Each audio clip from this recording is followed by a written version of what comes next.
Hello, everyone, and thank you for joining our live session today. My name is Larissa. I'm an event planner at Reactor, joining you from Brazil. Before we start, I have some quick housekeeping. Please take a moment to read our code of conduct. We seek to provide a respectful environment for both our audience and presenters.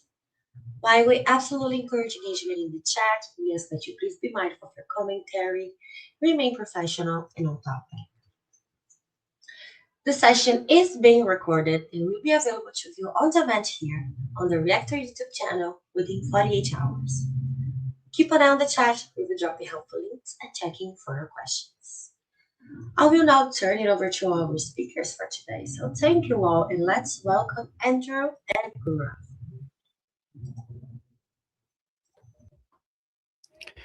Hi, welcome to this session today on a practical path to building AI-ready applications on Azure App Service. My name is Andrew Westgarth. I'm a Principal Product Manager on Azure App Service, and I'll also introduce my colleague, Gaurav Seth. Hi, my name is Gaurav Seth. I am also a Product Manager on Azure App Service, and we two collaborate on how do we enable our customers to build AI-ready applications on App Service. Over to you, Andrew. Thanks, Gaurav. So our agenda today, we're going to break down modernization challenges. We've been working in this space for a long time with customers who want to modernize their application and migrate to platform as a service, such as Azure App Service. We're going to break down the common challenges that customers face and that we've heard for many years through research, through testimonials and live practice, helping customers to migrate and move. And then we're going to talk about managed instance on Azure App Service. It's a service feature that we launched back in November 2025 at the Ignite conference. And we are going to talk about that and how that really enables that fast cloud migration. And then we'll talk about some other features inside Azure App Service that is going to enable you to add AI capabilities and features directly within our managed platform. So we're going to talk about built-in MCP and how we can use that to expose AI APIs. And in amongst all of this, we also want to draw out the GitHub Copilot app modernization tool features and show how whether you're targeting managed instance or whether you're targeting Azure App Service generally, and you've got access to source code, how GitHub Copilot can really help you to accelerate application modernization. And then we're going to do a big demo, and Gaurav's going to take us through a number of these features and put it all together so that in true Blue Peter fashion, for those of you in Europe, or if you're in America, Julia Child's fashion, here's one we made earlier, and this is how we take an application through that process. And then we'll come back again and we'll wrap up and we'll share some calls to action and some resources with you that you can then use to take what you've learned in this session. But also, if we've had any questions during the session, we'll look to answer those in that time. So, understanding modernization challenges. What challenges do our customers face when taking applications to the cloud?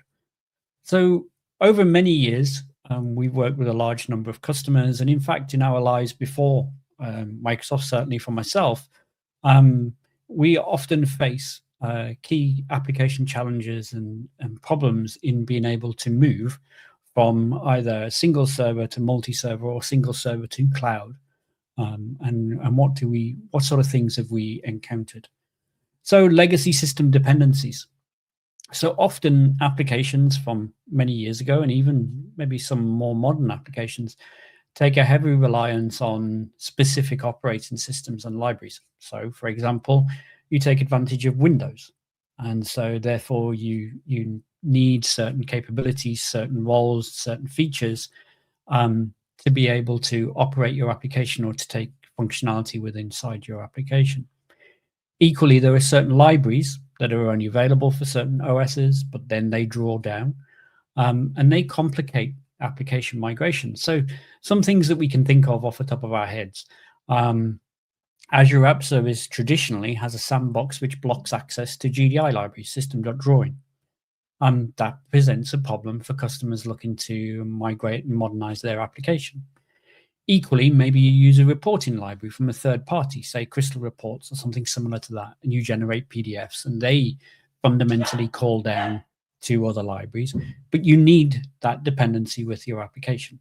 So that's a problem, because in app service traditionally we don't allow you to bring those dependencies with you, install server roles or features, and modifying the underlying OS. Stateful versus stateless design is a key problem. So for many years, a lot of us, when we built applications, we relied on session state being stored in memory. That's a problem when you move to a more stateless architectural platform, such as Azure App Service, where maintenance can happen at any moment. Instances get replaced if they go bad, or equally, you want to scale out broadly. And this is a problem that you face on-prem as well, in that if you want to go to multiple instances, how do you handle state? How do we deal with that? Configuration and secret management. Increasingly, customers are extremely security aware and have configuration settings and secret management directly within their applications. Maybe that configuration and secrets is scattered across multiple environments. Governance is a challenge, and secure management of those secrets and that configuration is key. Maybe you store it in the registry. Is that ability possible in PaaS environments? Most don't allow you direct registry access. Certainly Azure App Service with our proprietary sandbox doesn't traditionally allow that. And then migration timelines and modernization. So migration is not just always a point and click, something that can be done in seconds. And so therefore, often migration timelines and the cost and the time it takes to modernize really start to delay that return on investment of moving to a cloud platform and reduce the perceived benefits of modernization projects. So these are all different problems that we've encountered with customers and through our research over many, many years. So as I mentioned, back in November, we launched Managed Instance on Azure App Service. And I'm delighted to share with you today that about an hour ago, we declared general availability of this feature. So it's now available for production workloads, available in multiple regions for you to use today. Managed Instance on Azure App Service, it is being built to accelerate that move to platform as a service, to accelerate your move to Azure and to the Azure App Service platform. You can preserve your Windows dependencies. So you can now install server roles that you need. Maybe you need the MSMQ client. Maybe you need a particular feature within IIS enabling.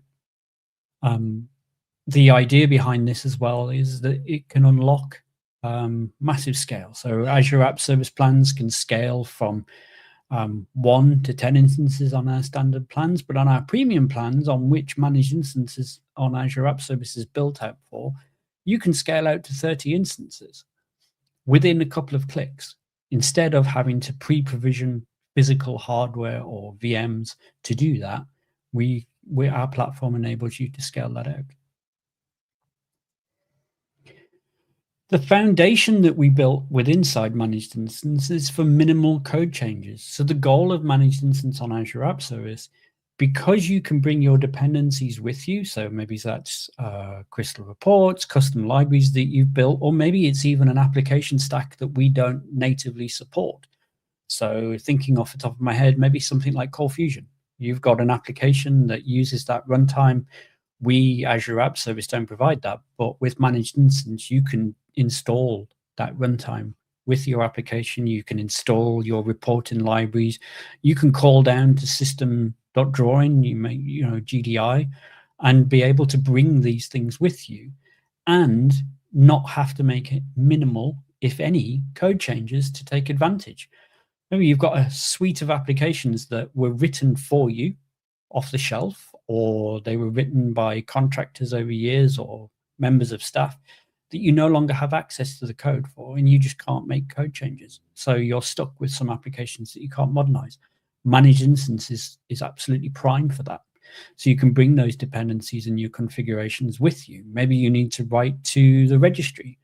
Maybe you have storage mounts that need a drive letter based connection.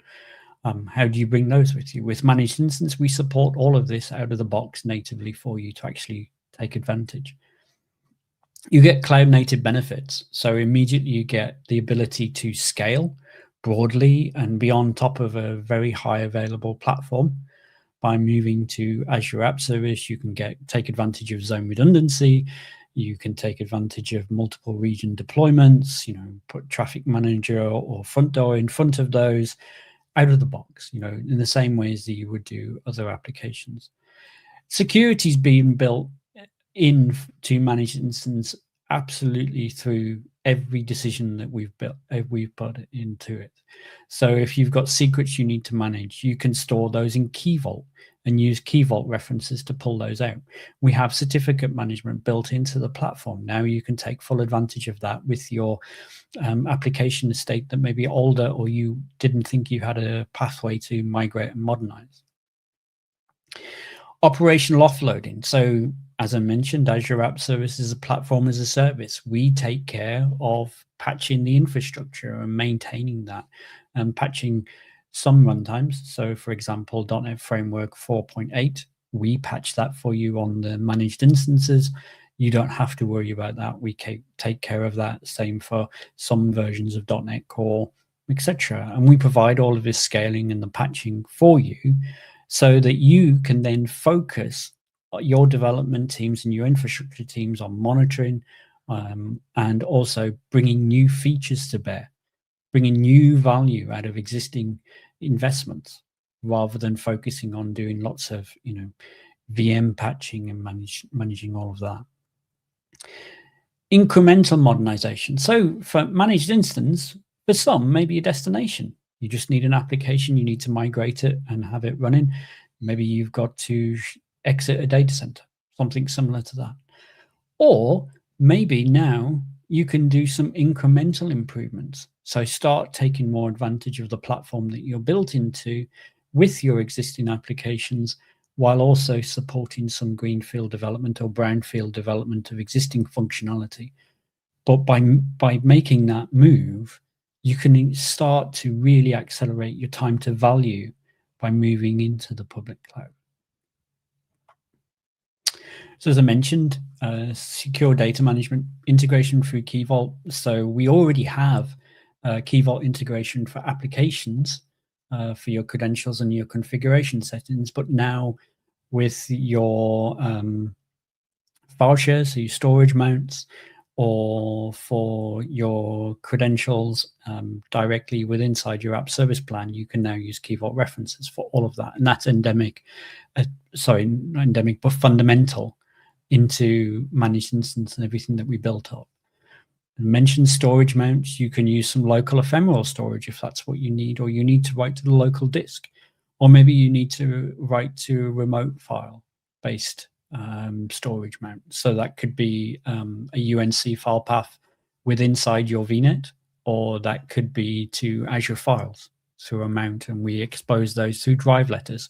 So no longer do you need to import cloud storage libraries and rewrite code to be able to keep your application doing what it's done for years. Custom dependency installation. So you can supply an installation script which allows the inclusion of custom dependencies to support your legacy components. So that might be installing a third-party library. It might be running some DISM commands to go and install a Windows feature. You can ship those with us, and you store them in an Azure storage account in blob storage, and then we use managed identity, back to that security message that we were having, to access that and then pull down and deploy as and what you need inside that installation script. For the first time ever, Azure App Service via managed instance on Azure App Service allows you to RDP via Azure Bastion. So we have secure remote access directly into the instances, so that if you've built muscle for your troubleshooting and diagnosis to be able to RDP directly to instances, then you can still use those skills as you get up to speed with using more of a managed service, which is a little bit more hands-off. So one of the barriers that we've often heard from customers was, I can't get directly to the instances, so I feel out of my comfort area. I don't know how to troubleshoot things. The tools that I've used for years, I can't use that skill. Now you can, all securely via Azure Bastion, and you can get directly onto the instances. The one thing that we will say, and I'm sure Gaurav will call this out in his demo also, is that if you make changes to the instance during that Bastion session, those changes would actually need to be propagated to your installation script. Because during maintenance, we will restart the instances, or we may even re-image the instance, so you may be onto another image.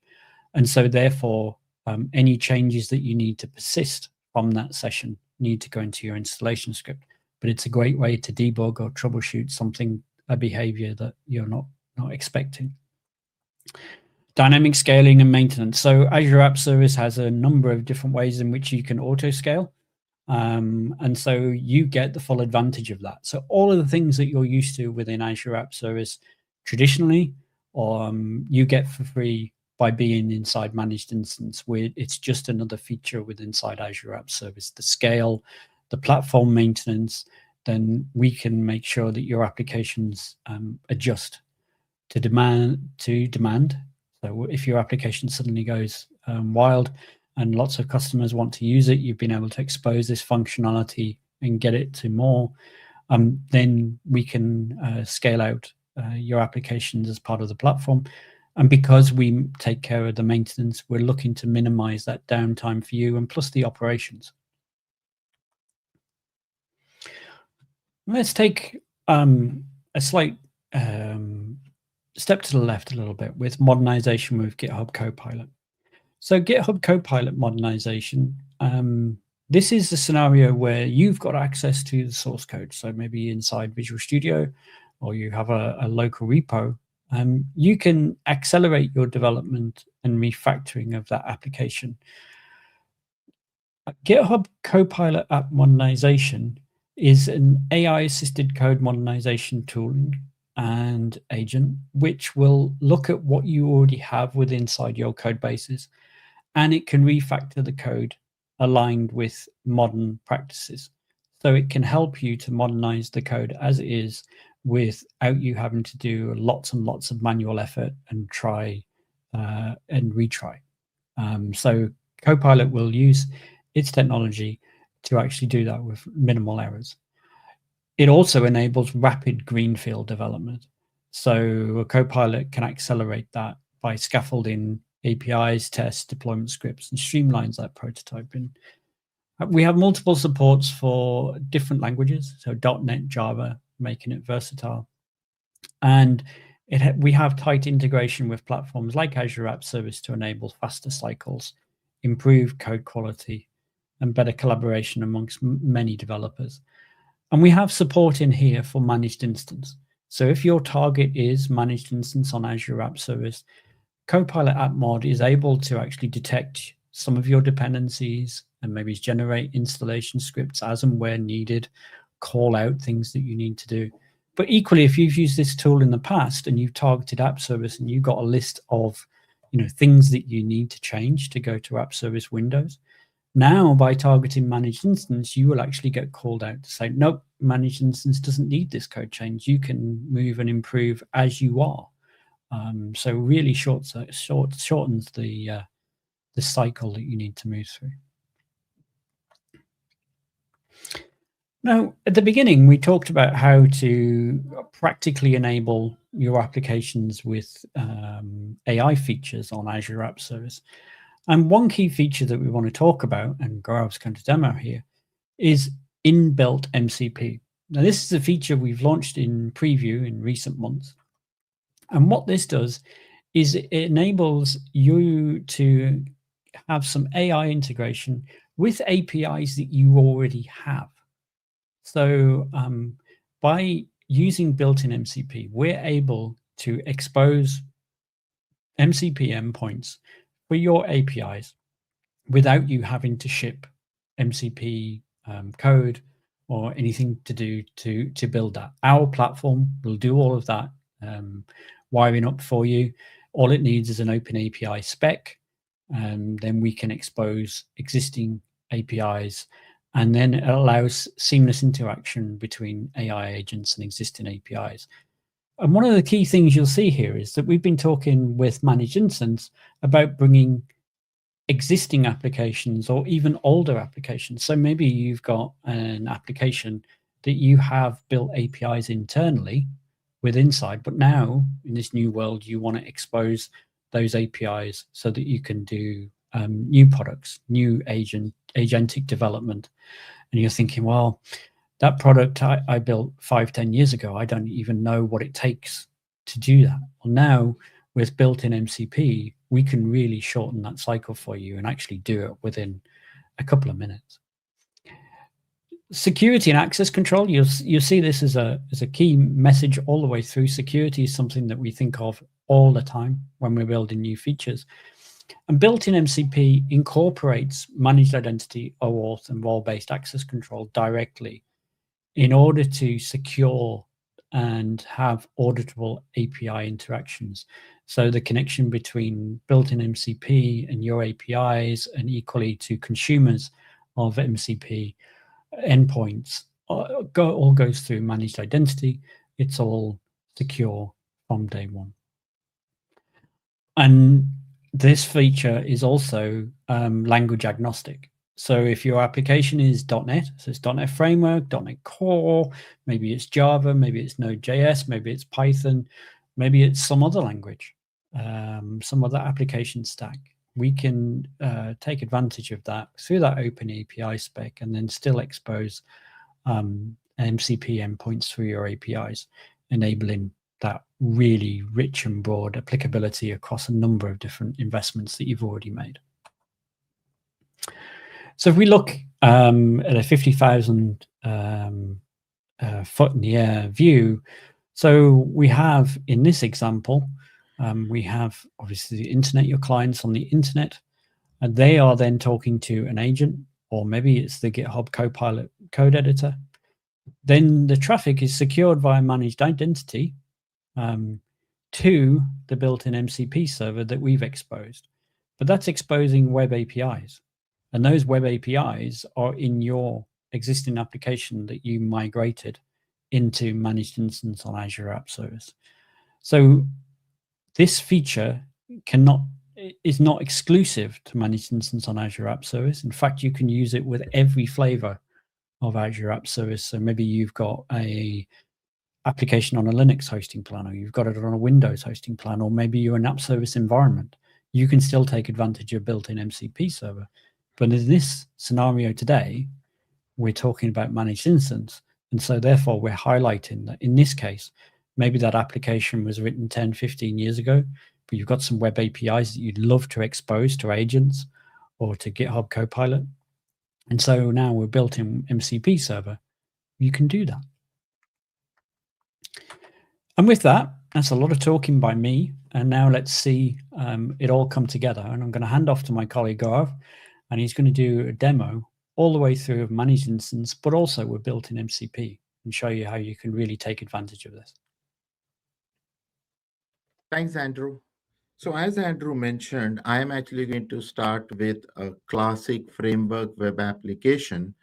And let's start by using the GitHub Copilot app modernization tool to run an assessment. So that is why that's a starting point. If you look at this web application, as you can figure out from the web.config, I mean, I am using log4net for logging. I am writing to h:, the logs are being written to h:. Similarly, I am using SMTP for the demo purposes. Of course, I'm just using a pickup directory, but it could be the real SMTP relay that you can configure, and I'm writing it to k:. Now, if I look at all of these constructs, What if I have to migrate this application to Azure App Service? What's the best fit? The easiest way to find that out is just right click your solution and click on Modernize. Once I click on Modernize, you will see the GitHub Copilot chat window and click on Migrate to Azure. Now, what is going to happen behind the scene is we will assess your application code for multiple targets and give you a very easy to understand report. So if I look at this report, what it's telling me is that to migrate this to app service managed instance, I really don't have any mandatory issues, meaning issues which I must fix before I can migrate this application over to Azure App Service.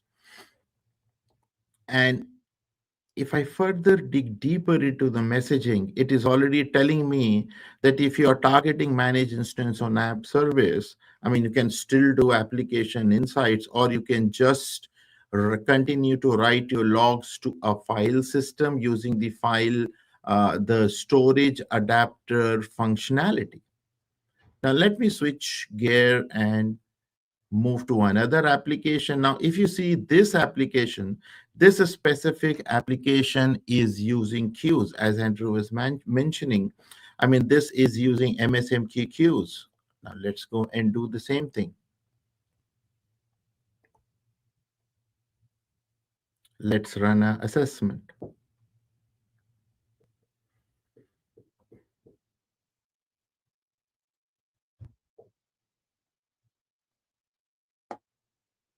And they can use, and you can see here that again, even for the manage instance moment I want to try and migrate this application over to managed instance, again, there are no mandatory issues. And just to understand the quick difference, if I was to migrate this application to Azure App Service Windows, the service that has been there for more than a decade now, there is a mandatory issue that I need to fix with logging, because again, you don't get access to something like, or you cannot mount a storage and map it to a drive letter like H colon, G colon, or K colon, or whatever. And just to prove my point further, if I go back to the other assessment and do the same thing, you will see now I have two mandatory issues if I was to migrate this to App Service Windows. Similarly, I have the logging issue. So I'm supposed to fix the logging issue. And then I have another mandatory issue that I need to fix, which is around having access to registry code. Because remember, this application does read and write to registry. That's again not possible on App Service Windows. But as you can see the message, that's very much supported on App Service Managed instance. So now if I go back up and just roll back to the managed instance assessment, you can see the mandatory issues are gone. Now, to get started, what I really need is to install my dependencies, or to create a SM, or to enable the SMTP feature. What I need is an installation script. You can treat installation script as a PowerShell script, which basically allows you to provide us with the steps that you want us to execute moment your app service plan is created. So as you can see here, what we do here is we are actually creating a log file.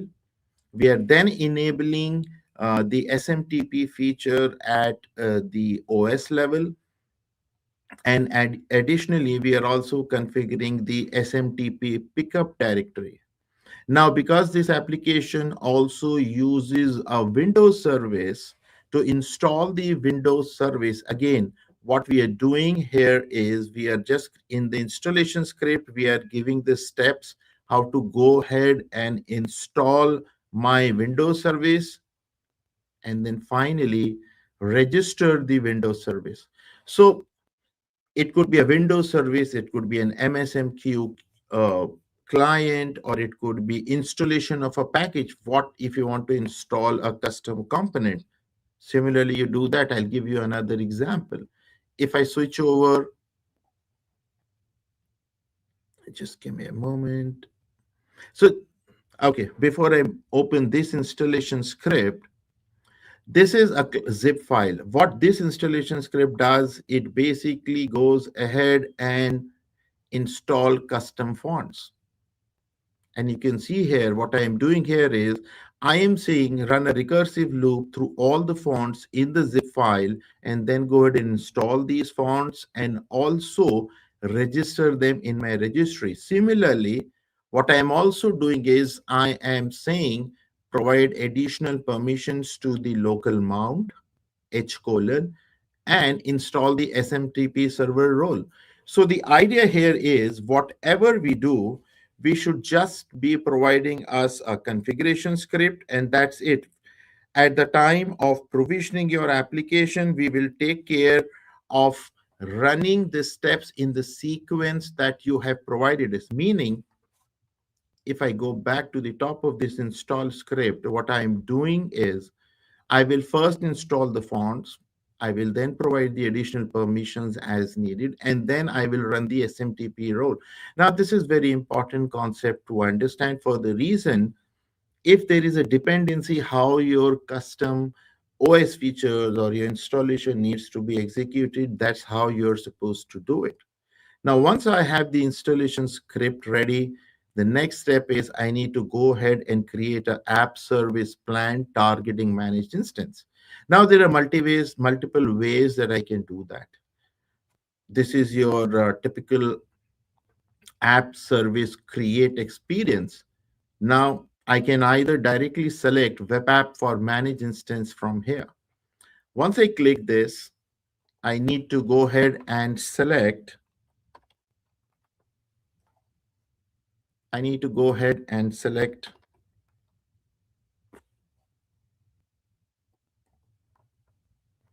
the resource group.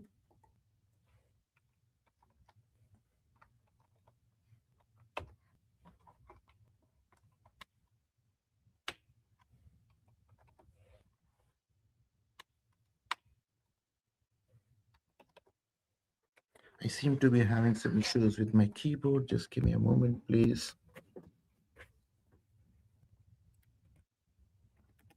Yeah, this works. Sorry. This just proves that we are all live. So I select the resource group. Let me give it a name. Let's call it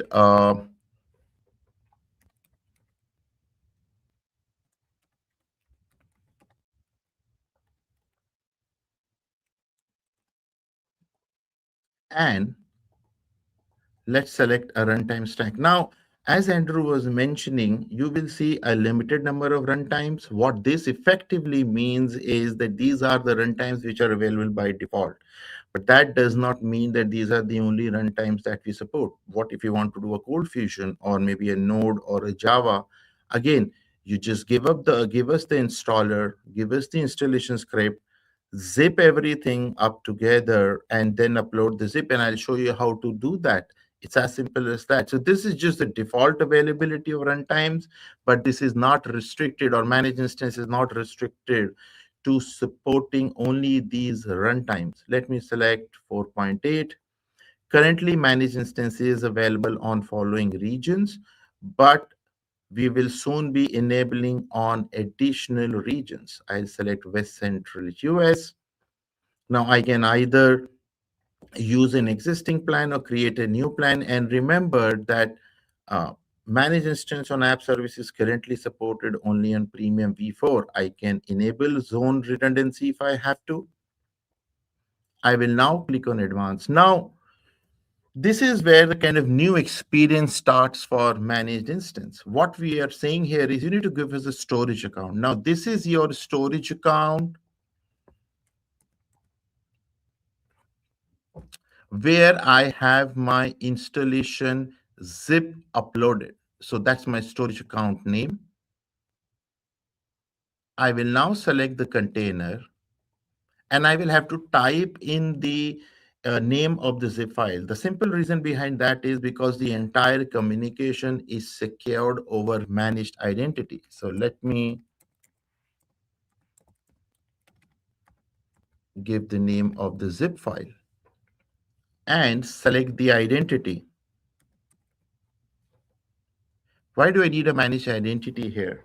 As Andrew was mentioning, security has been the core concept that we focused on while we were building the entire feature. So the idea here is we are going to use this managed identity to connect with the storage account, download your installation script, and then run the installation script the way you have defined it. And just to give you an example, if I go to the storage account, this is my storage account.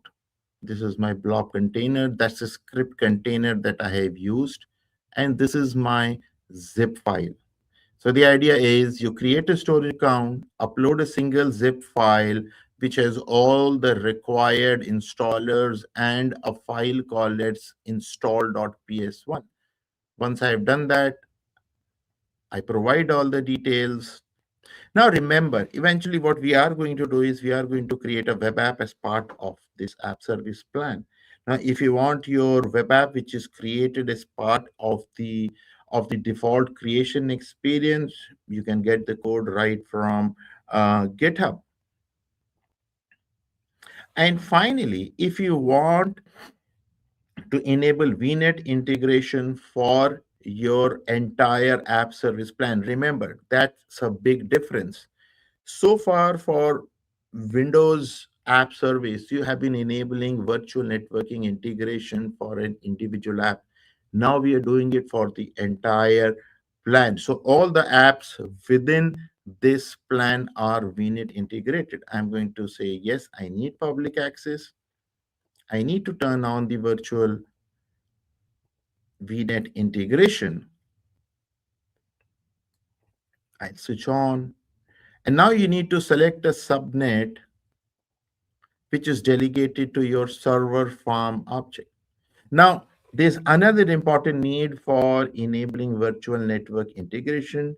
If you want to do a remote desktop, if you want to securely do a remote desktop into the managed instance or the underlying instance for your app service plan, we use Bastion. And for Bastion to work, you definitely need a subnet, and your app and your Bastion needs to be part of the same virtual network.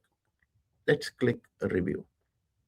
Now what happens is once I click create, behind the scene, we will provision your app service plan, we will provision the instance, and we will talk to the storage account, connect using managed identity, download the zip file, expand the zip file, and then execute all the steps that you have provided us as part of the installation script. So that's how easy we make it for you to go ahead and deploy your applications with custom dependencies. Now, as I said, there is more than one way of creating a managed instance app service plan. The other options is you can also go to the marketplace and you can search for something like managed instance. You will now be presented with the search results. I can say, yes, I want to create a web app for managed instance. And now it's the same experience that I just demoed.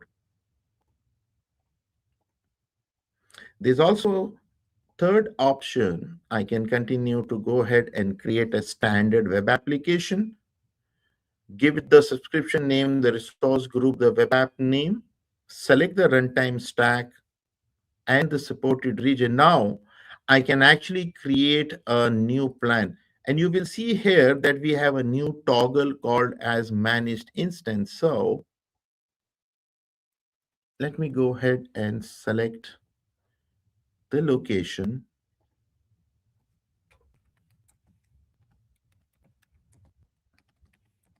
give it a name,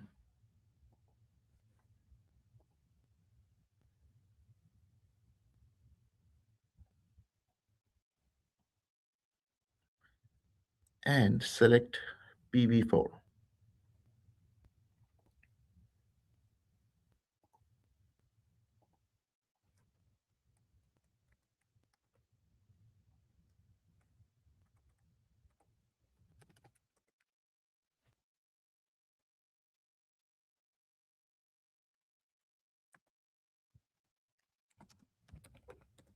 Let me give this a name.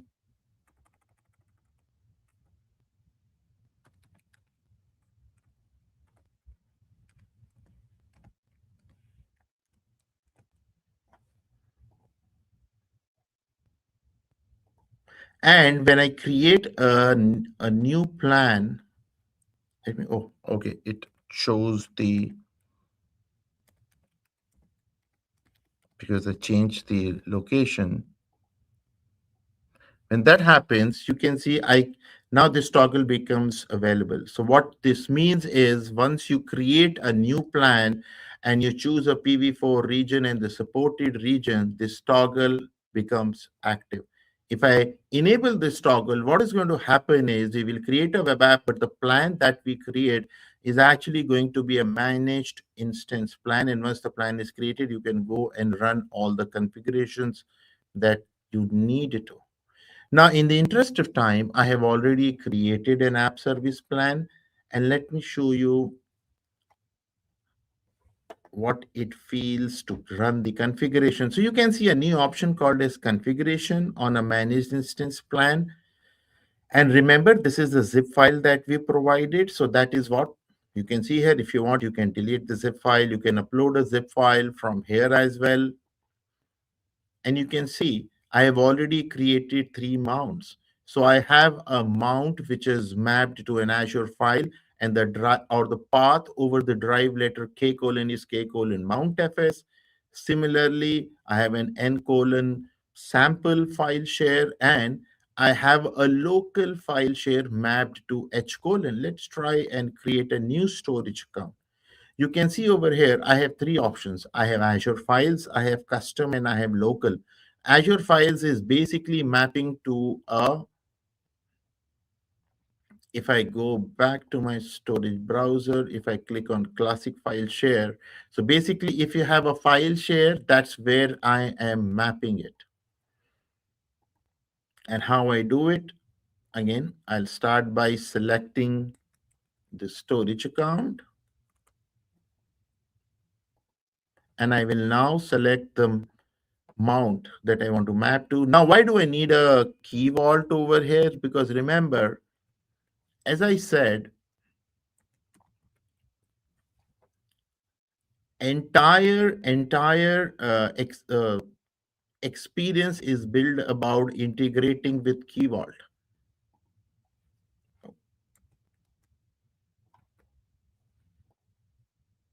And once I select the key vault, it will basically give me, oh, for some reason, the key vault didn't get selected. There's the key vault. You can see the secret. And once I select the key vault, what I need is the secret. Now, there is this file share connection string. Depending on what kind of storage mount you're using, that's a connection string you provide. You'll create as a key vault secret. And if you're going to even store a database connection string in key vault, that's where I have the second secret. Let me select file share connection string. And then what you do is you create the path that you want to map this file share to. Something like, let's say,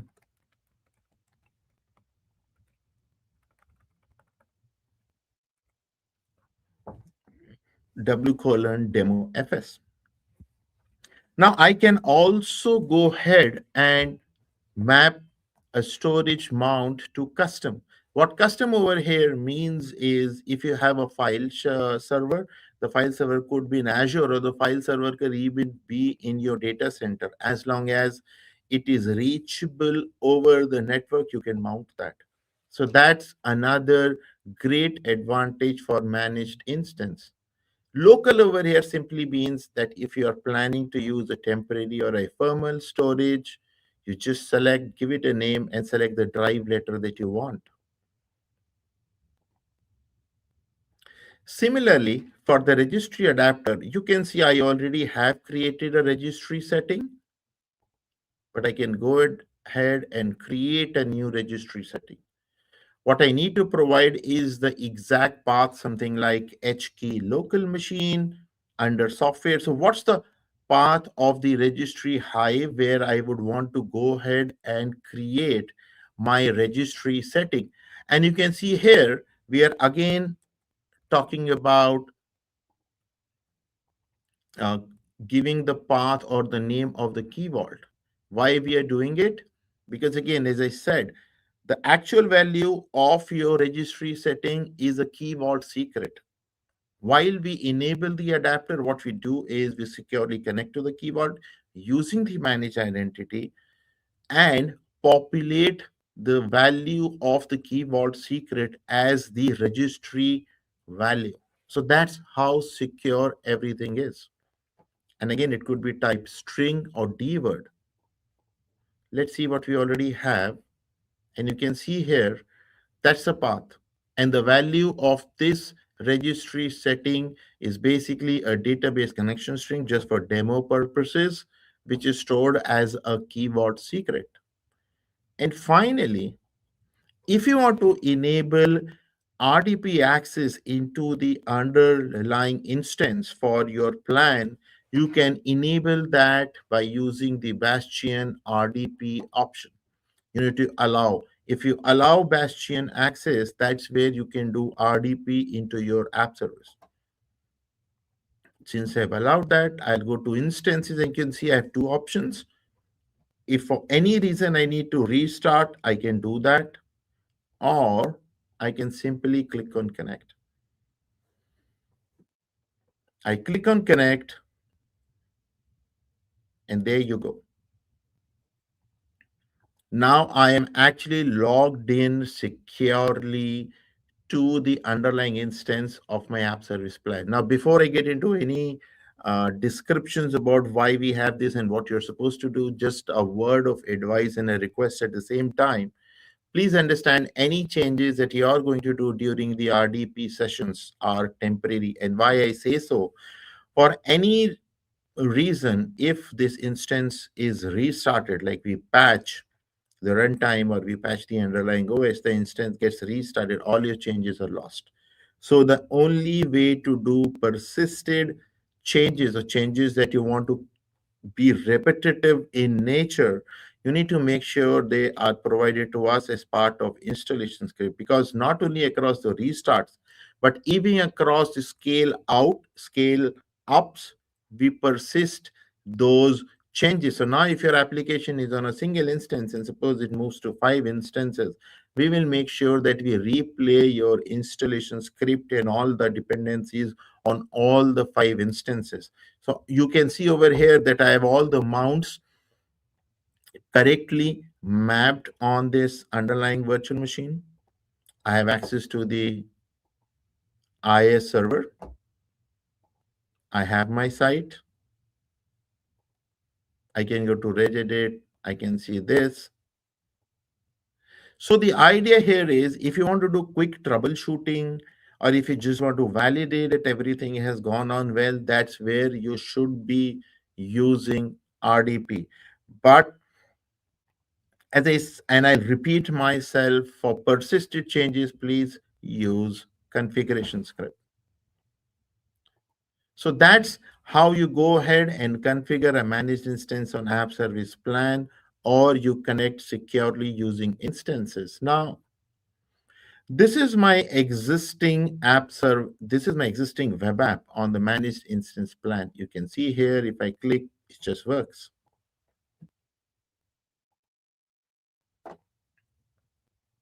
And not only it works, as Andrew was mentioning, we have all the options that are available with the standard app service windows also available with your web app. So if I want to scale up, I can do that.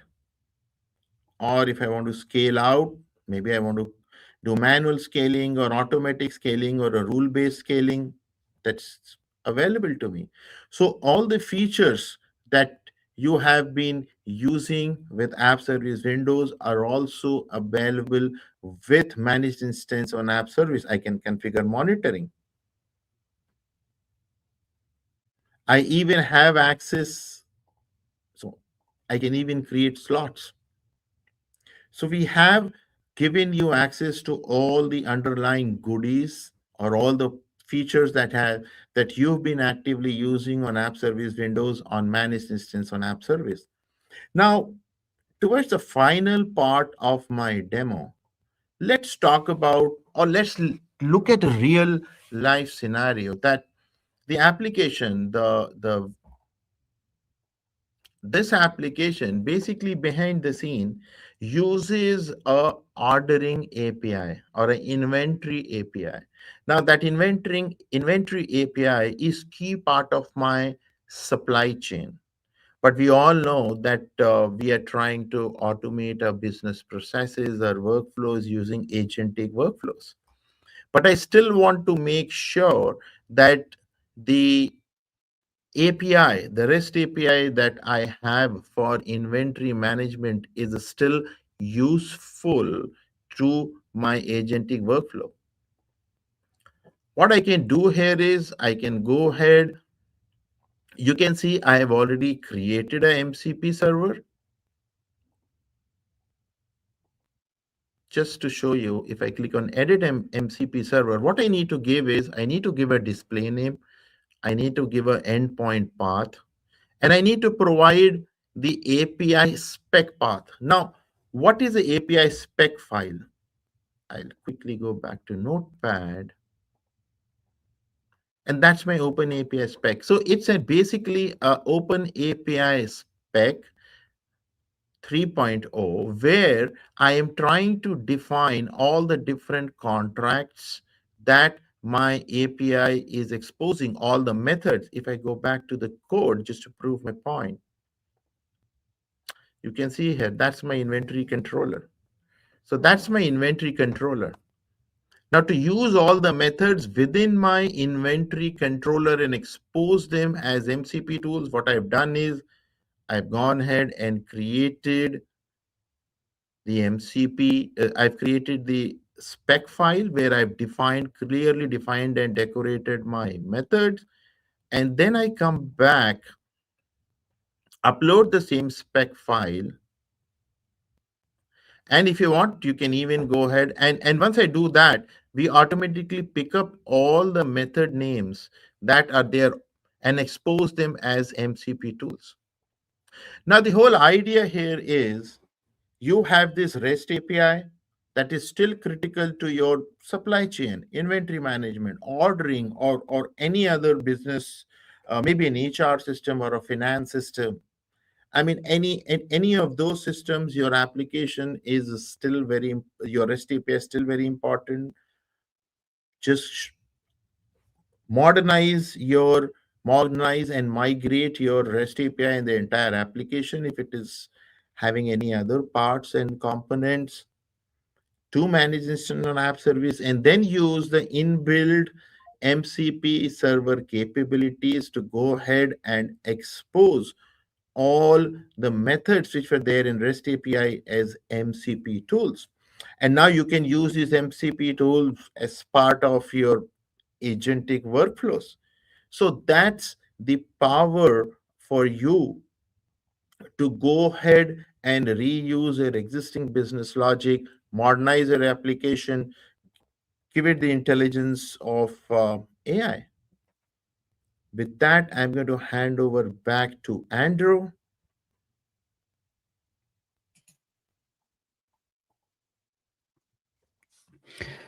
Thanks, Gaurav.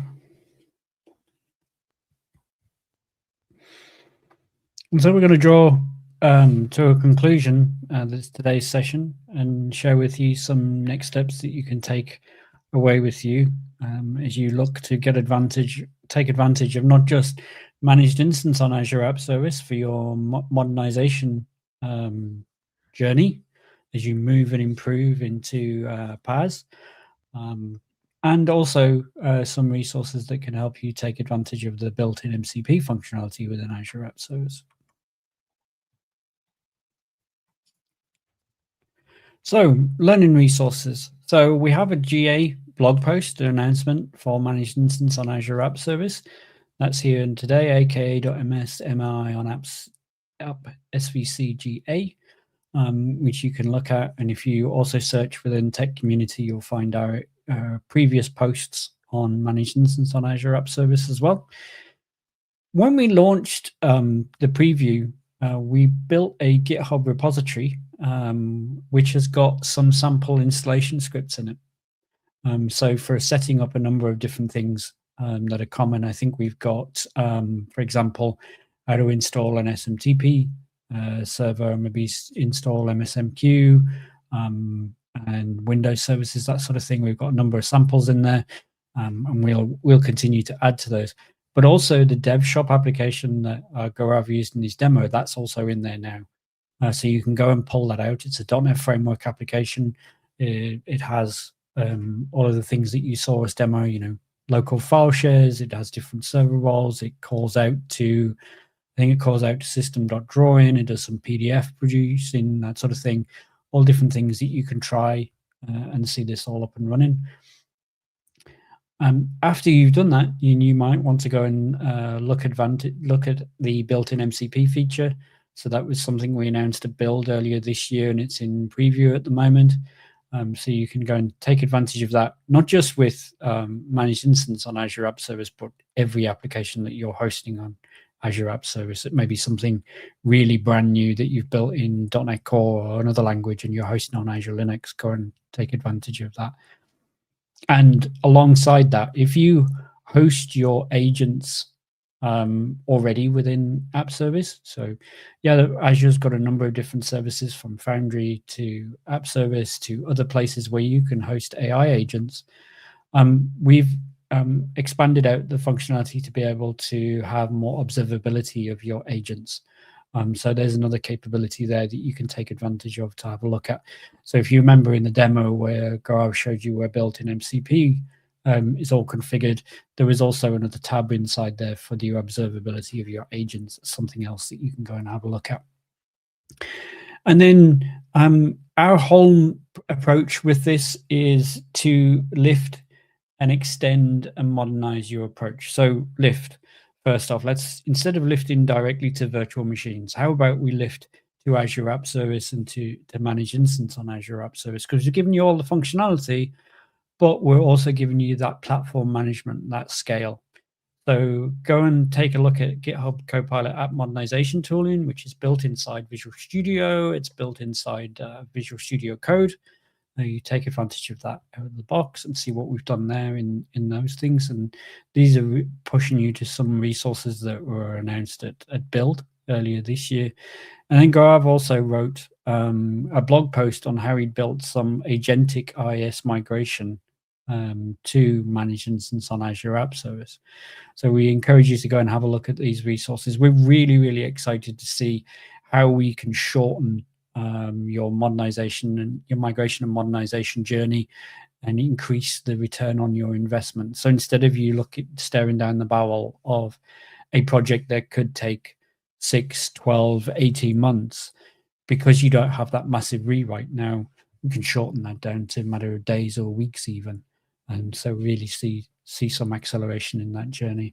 I'm going to have a quick one last check, see if we've had any questions in the live chat. I haven't seen any throughout.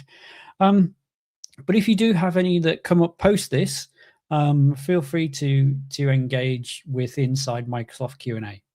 We have a lot of our colleagues and our community in that forum that you can ask those questions of, and also interact on our blog post if you want. If you've got comments or queries, we can pick them up there.